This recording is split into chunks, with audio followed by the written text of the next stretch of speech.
Hello everyone and welcome back to our channel. My name is Ayush Kumar Singh. I am a legal intern in Lexis and Company.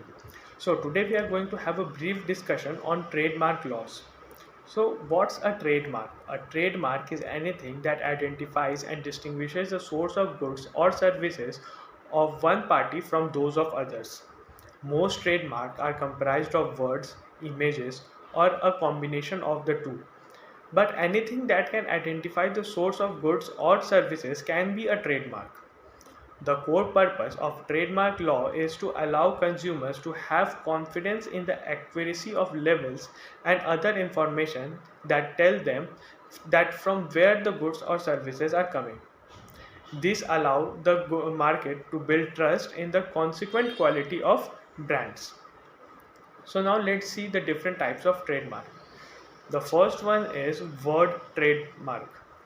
Word mark are perhaps the most common type of trademark. Word mark can be made up of anything from a single letter or numbers or a long sequence of words.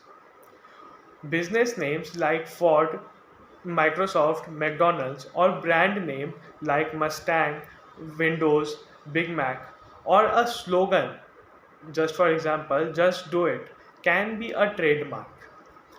So now moving on, the second type of trademark is design mark. Design mark can be logo, character design, or anything and any type of image that can identify the source of goods or services. Some design mark also include text, number, or other characters.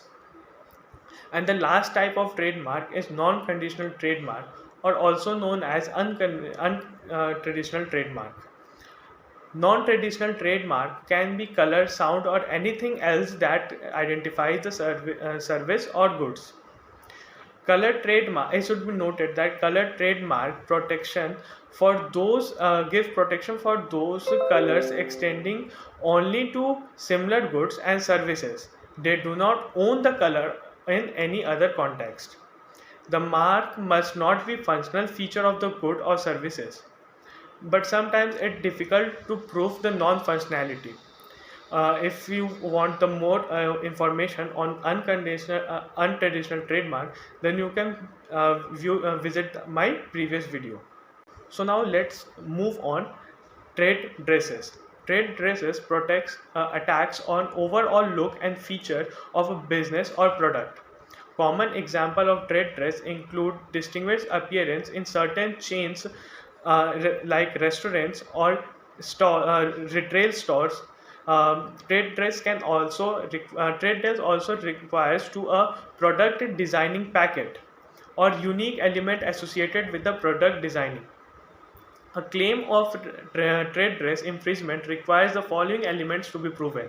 The first one is the trade dress is non-functional.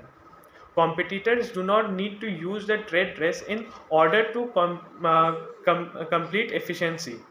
The trade dress is either inherently distinctive or have acquired distinctness over time. The allied infringement creates a likelihood of to confuse one part of the consumer. So now let's view the difference between a trademark and a service mark. In some cases, the term service mark is used to identify and distinguish the source of services rather than a product. Now, how a trademark acquired? Trademarks are acquired through use of the mark in commerce. If you use a mark in commerce to identify your goods or services, you may acquire common law right in that mark even if you never registered the mark with any state or federal agency. However, without registration, those rights may be difficult to prove or may be limited geographically or in other ways. Now let's move on trademark symbols. TM is a common law trademark symbol. It can be attached to any mark where the owner is claiming trademark rights in good faith. R may be only used when the authority of that particular state has issued a active certificate of registration. Use of R without registration is fraud under the eyes of law. So lastly, let's see that how long does a trademark last. Once a trademark has been registered in commerce, or it lasts as long as the owner continues to use it. The legal right can even last forever. Some trademark have been in continuous use of hundreds of years.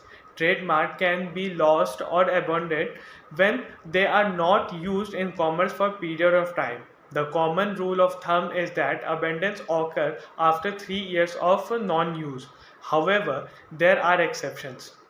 Never assume that the mark has been abandoned without consulting through a due dedicate. So I hope you find the video informative. So please like, share and subscribe. Thank you.